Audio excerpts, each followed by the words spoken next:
지금 이게 원목마루인데요. 이게 지금 그 자재 공급하고 시공까지 같이 네네. 공급하시는 거죠? 이게 평당 단가가 얼마라 평당 그러셨죠? 한 45에서 50만 원 예상하시면 되는데 정확한 금액은 뽑아봐야 알고요. 예. 광폭일 기준으로요. 이게 지금 광폭인가요?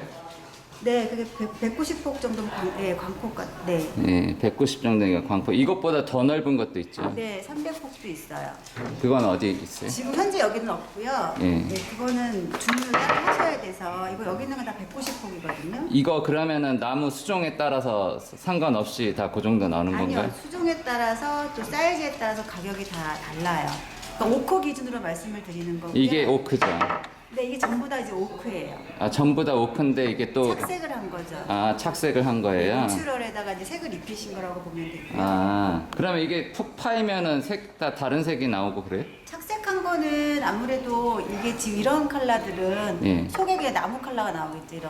이런 색깔. 아, 이게 착색을 안 한 거예요? 네, 이게 내추럴이에요. 이게 내추럴이고 이 뒤에 있는 애들은 다 오크인데 네네. 착색을 한 거고. 네네. 아, 이렇게 색깔 있는 나무들은 다 착색이라고 보시면 돼요. 거의 네네, 저런 것들도. 이런 것도 다 착색이에요? 자, 저희 대표님이세요. 아, 네, 안녕하세요. 예, 예, 제 유튜브 하는데 혹시 얼굴 나와도 되십니까? 네, 예. 어떤 거? 네, 제가 지금 그 설계는 다 끝났고 이제 그 시공 들어가기 전에 네. 그 자재 좀 이제 보고 이제 추천드리려고 건축주님한테 아, 네, 네. 예, 그래서 돌아다니는 중에 한번 왔고요. 아, 네, 네. 일단 제가 시공 단가랑 요거는 이제 오크라는 거 들었고요. 네. 그 시공을 할 때 이게 그 저희는 이제 중목구조고 해서 건식공법이라 해서 이제 본드 안 붙이고 강화마루 네. 뭐 그렇게 하는 거를 선호하는데 이거 뭐 어떻게 시공되나요 얘는? 그냥 그 시멘트 방통면에다 본드 발라서 붙이나요? 네. 그러면 온도는 어떻게 되나요? 그러니까 온돌이 그냥 이렇게 떠 있는 거죠 이렇게 살짝. 그러니까 그거 아세요? 모듈 난방이라고 철판 바로 밑에 난방관 돌아다니는 애들 쭌 난방. 그러니까 이제 열이 전달이 되려면 이게 붙어 있어야 되잖아요. 아니 그 난방관이 네.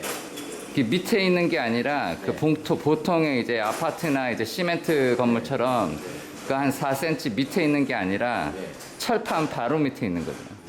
그러니까 1mm 밑에, 그러니까 난방관이 이 원목마루 1mm 밑에 있다고 보시면 돼요. 아, 네. 그래서 이제 이게 약간 꿀렁꿀렁해도 전달이 잘 되는 거죠. 근데 원목마루를 하신다는 거 아니에요? 한번 알아보고 있어요. 이게 그러면 시공이 안 되는 거죠, 원목마루는. 그렇죠. 원목마루는 이제 무조건 두 가지가 있는데 붙여야 돼요? 아니 클릭도 있습니다. 원목마루도 클릭은 있는데 클릭. 얘는 넓네. 이게 광폭이에요? 네. 이것도 오크인가요? 네, 오크의 착색. 오크의 착색. 얘도 한 45만 원 돼요? 자재랑. 아, 유럽 거는 네. 예. 한 평당 한 45만 원 정도 봐야 되고요. 예, 얘는 뭐 국산도 있어요? 아, 원목 마루가 국산이 없습니다. 제가 이제 이걸 보여드리려고 하는데 이제 이 마루가 이렇게 성행 그루브 방식으로 이렇게 돼 있어서 본드를 이제 붙여야 된다는 거죠. 이렇게 결합이 되기 때문에. 예, 그 밑에다 본드 네. 붙이잖아요. 그렇죠. 근데 이제 본드를 붙이기 싫다 하시면 이렇게 클릭으로 가야 되거든요. 이런 식으로.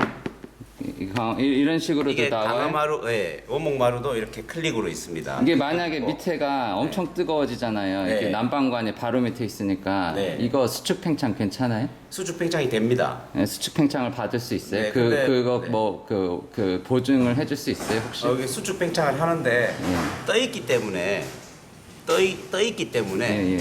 이게 만약에 본드를 발라서 붙인다라고 하면 예, 예. 이게 본드를 발랐다라고 하면 수축 팽창을 하면 어떻게 되느냐 하면 이게 이렇게 줄어드는 게 아니고 가운데가 떴죠. 예, 예. 끝에는 붙고 예, 이게 줄어드는 게 이렇게 커핑이 오는 거예요. 예, 예. 그래서 지 원래 길이보다 커핑이 오니까 줄어든 것처럼 보이는 거죠. 예. 그러면 어떻게 되느냐 하면 이놈은 이제 본드를 발라놨는데 이게 이제 뭐 이렇게 해야 되겠죠? 만약에 줄어들면 이렇게 벌어지겠죠. 예. 근데 이게 벌어졌다가 붙었다가 하기 때문에 괜찮은데 예. 이놈은 본드를 바르면 이게 땡기면 이게 떨어져 버린다는 거죠. 그러면 이제 회복이 불가능한 거죠. 얘는 늘었다 줄었다 지가 이제 하는데 얘는 늘었다 줄었다가 안 되는 거죠. 이게 빠져나와 버리니까. 그 본드를 안 붙일 거잖아요. 그래서 안 붙이게 되면 이게 어차피 커핑이 심하게 올 거 아닙니까? 예. 그리고 밟으면 소리가 나는 거죠. 삐그덕, 삐그덕. 삐그덕 소리가 나는 거죠. 예. 딱딱딱 소리도 나고. 예. 그런 단점이 있고요. 어쨌든 시공은 네. 되는데 삐그덕삐그덕 거릴 거다. 네. 강화마루 이런 클릭형 마루는 그게 문제예요. 예. 만약에 그래서 이제 그게 싫어서 본드를 붙이게 되면 본드로 붙이게 되면 아까 말씀드린 대로 떨어져 버리는 거죠. 이게 단면이 이렇게 다르다. 네. 이거는 강화마루형이고 네. 요거는 이제 본드형이고. 그래서 요거는 이제 텅앤 그루브 혀와 그거로 부르고 요거는 이제 클릭 있다 이거죠. 예. 이거는 이제 본드 안 붙이고. 네. 예. 알겠습니다. 요거 말고 그러면은 다른 거 뭐 요런 거만 취급해서 아니면 강화마루 같은 것도 취급하세요? 강화마루는 안 하고. 네. 이게 이 약간 고급 주택은 잘 선호 안 하죠. 강화마루를. 강화마루는 원래 좀 문제가 됩니다. 나중에 쓰다 보면. 그래요? 네. 그래서 어떤 문제가 있죠?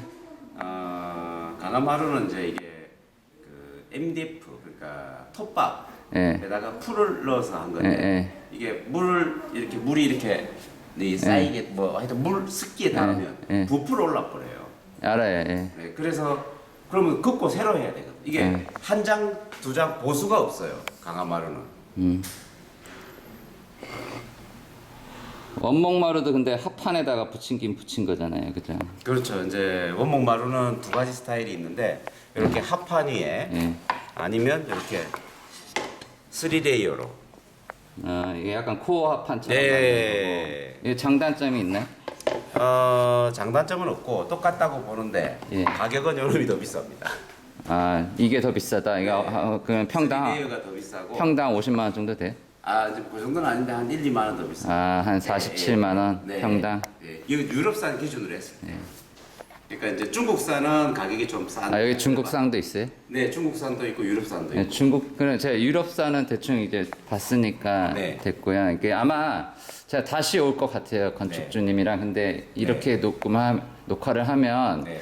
건축주께서 이제 집에서 뭐 보시더라고요. 여러 번. 네. 여러 번 보시고 이제 생각을 하고 오시는 거죠. 네. 그냥 오시면 이제 아무래도 더 결정하기가 어려운데. 네.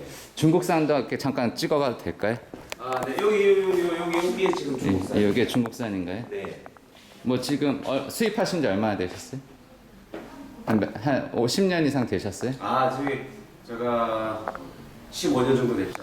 예, 그러면 뭐 품질에는 전혀 뭐 그게 문제가 없는. 네. 그래서 이제 나중에 제가 설명을 할 텐데 그 마루의 기본 원칙은 예, 이렇게 이 밑에 합판이 이게 자작 나무입니다. 자작 합판. 예, 이게 자작 네. 합판이어야 된다 밑에가. 무조건 자작 합판을 쓰고 위에 단판은 3mm나 4mm를 써야 돼요. 왜 그러냐면 잡목 합판을 쓰게 되면 이게 서로 비중이 달라가지고 예. 수축과 팽창 사이에 서로 떨어져요. 그래서 주무시다 보면 이게 떨어지는 소리가 나요. 쫙쫙 소리가 나요. 예. 그래서 무조건 유럽산은 무조건 다 자작합판으로 돼 있습니다. 예. 근데 이제 우리나라 사람들 중에 많은 사람들이 중국에서 가져오는데 예. 그 가격 좀 한 1, 2만 원 싸게 하려고 예. 잡목합판을 쓰는데 그건 잘못됐다. 이거는 자작이에요? 이 중국산인데? 예, 저희가 자작만. 예. 근데 중국 저희 공장에서 우리나라에서는 아마 유일할 겁니다. 이 자작 100%를 쓰는 데가 저희만 있을 겁니다. 예. 아직까지는 근데 그 쭌난방 같이 건식 난방 위에 시공해 보신 적은 없는 거죠. 제가 좀 그게 정확하게 어떤 내용인지를 잘 모르겠어요. 예, 그러니까 그 난방관이 그러니까 그 EPS 단열재 같은 거에 이렇게 홈이 이렇게 파져 있고 거기에 이제 난방관을 넣고 그 위에 바로 철판 넣고 0.8T인가 그러니까 1mm가 안 되는 철판 넣고 그 위에 바로 이제 마루를 올리거든요. 그래서 이제 밑에가 단단하지 않고 EPS 단열재니까 약간 꿀렁꿀렁해요. 그러니까 이게 움직임을 일본식인 거죠. 일본식인지 뭔지 모르겠는데 어쨌든 이렇게 모듈 난방이든 뭐 건식 난방이든 이렇게 부르고 다양한 업체가 있는데 쭌 난방이 제일 유명하더라고요. 아, 예. 어쨌든 마루는 그 상대 습도에 반응을 합니다. 예. 그래서 열이 많으면 뭐냐면 상대 습도가 줄어들게 됩니다. 예. 그렇게 되면 나무는 50% 상대 습도가 50% 예. 미만일 때는 수축을 시작합니다. 예. 아까처럼 이렇게 커핑이 시작되는 예. 거죠. 근데 이제 이게 뭐 15%까지 떨어지면 예. 이 극심하게 오는 거죠. 예. 근데 물론 잘 만들어진 걸 기준으로 했을 때 예. 이게 함수율 8% 평형 함수율이 있는데 예. 거기에 딱 맞춰서 만들어지면 그게 좀 덜한 거고 예. 만약에 평형 함수율을 놓쳤다 예. 그러면 커핑이 너무 심하게 오는 거죠. 그래서 우리가 보통 커핑을 이제 발에 걸린다라고 하는데 그건 이제 문제가 되는 거죠. 그런데 우리가 일반 시멘트 바닥 위에 마루를 설치했을 때 예. 실내 온도를 27도에서 30도만 유지하면 예. 그러면 제가 정확하게 열이 얼마인지는 모르겠습니다. 예. 마루가 받는 열이 얼마인지는. 근데 실내 온도 27도, 30도에서는 평형 함수율을 맞춘 잘 만들어진 마루들은 변화가 거의 없다는 거죠. 예. 이제 다만 30도를 넘어갔다. 예. 실내 온도 30도가 넘어갔을 때 이 커핑이 이제 심하게 오기 시작하는 거죠. 아무리 잘 만들어도. 예. 이제 그런 차이가 있죠. 그래서 지금 이제 뜨거운 열이 위로 올라와서 실내 온도에 대한 기준은 있는데 뜨거운 온도가 어느 정도 바닥에 닿느냐는 저도 정확하게 몇 도인지는 알 수가 없습니다. 예. 그래서 어쨌든 이게 뜨거워지는 게 이제 상대 습도, 습기가 없어져서 나무가 이 상대 습도가 15% 정도 가면 극한 상황이라고 하는데 예. 이때는 이제 커핑이 심하게 오는 거죠. 아, 말라 비틀어지기 시작한다. 그렇죠. 예. 그래서 그럴 때는 이제 이 습기를 좀 많이 공급을 해줘야 되는 거죠. 물을 알겠습니다. 붓는 게 아니고 가습기를 많이 가동을 해야 되는 거죠. 아, 예, 알겠습니다. 예. 요거는 지금 오크 내추럴. 요거는 저 인도네시아에서 만들었고요. 예. 네. 요거는 지금 미국 오크를 가지고 만들었고. 아, 인도네시아에서? 네. 저놈은 유럽 오크를 가지고 중국에서 만들었고. 두 개 다 오크입니다. 가지고 계신 원목 마루 중에 제일 저렴한 거는 가격대가 얼마나 돼요? 이제 마루는 이제 사이즈. 예. 사이즈가 작으면 작을수록 쌉니다. 예. 근데 넓으면 넓어질수록 비싸집니다. 예. 그래서 옛날에는 70폭 이런 것도 많았는데 요즘은 한 125폭 정도가 예. 기준 사이즈입니다. 예. 그렇게 했을 때 중국 걸로 하면 평당 한 20만 원 정도 하고. 평당 20만 원. 네. 이제 요놈으로 했을 때는 평당 한 27만 원, 30만 원. 왜냐하면 이제 옹이가 있으면 가격이 한 1, 2만 원 정도 내려갑니다. 네네. 옹이가 없을 때는 이제 가격이 올라가기 때문에. 예. 그래서 저놈은 이제 폭이 넓은 190폭 사이즈인데 예. 저놈은 27만에서 한 30만 원 정도. 평당. 예. 자재비, 시공비 뭐 전부 다 했을 때. 예. 네. 알겠습니다. 그 아까 말씀드린 대로 그만 만약에 이게 울면은 거기에 대한 그거는 없는 거죠, 그래도. 그러니까 띄우게 되면 클릭 시스템으로 가게 되면 예. 만약에 무슨 문제가 발생했다. 예. AS가 안 되는 거죠. 이게. 예, 에이스가 불가능하다. 네. 알겠습니다. 뜯어내야 되는 거지. 예. 쭉 뜯어내야 되니까. 알겠습니다. 이 지금 커핑이 거의 없죠. 예, 예. 이게 지금 여기 가운데나 끝에나 다 똑같이 예. 수평을 이루고 있지 않습니까? 예. 이거 이제 중국산인데 이놈도 중국에서 잘 만들어졌습니다. 예. 근데 지금 요 정도인데 살짝 떠 살짝 떠 있죠. 가운데가, 근데 예. 이제 열이 올라와서 상대 습도가 떨어지게 되면 이게 좀 더 벌어지는 거죠. 그런데 아, 예. 지금 요놈은 지금 현재 약간 왔지 않습니까? 예. 그런데 이게 설치가 되면 만져보시면 잘 못 거의 못 느낀다. 느끼죠. 그래서 이 정도는 정상적인 건데 네. 이거보다 더 심하게 오면 이제 느끼게 되는 거죠. 네. 이제 그건 문제가 된다는 거죠. 그래서 잘 만들어진 제품, 평형 함수율을 맞춘 제품은 웬만한 그러니까 실내 온도 27도에서 30도를 유지하면 예. 문제는 없습니다. 네네. 그런데 이제 평형 함수율을 맞추지 못한 좀 저급한 애들은 커핑이 심하게 오는 거죠. 예. 이제 그런 차이. 알겠습니다. 예. 네. 감사합니다. 여기 사장님 명함을 제가 받았죠? 네, 제가 좀 전에. 예, 지금 이거는 자막으로 그냥 처리하겠습니다. 하여튼 올리고 그 연락처를 네, 네, 드리겠습니다. 알겠습니다. 감사합니다.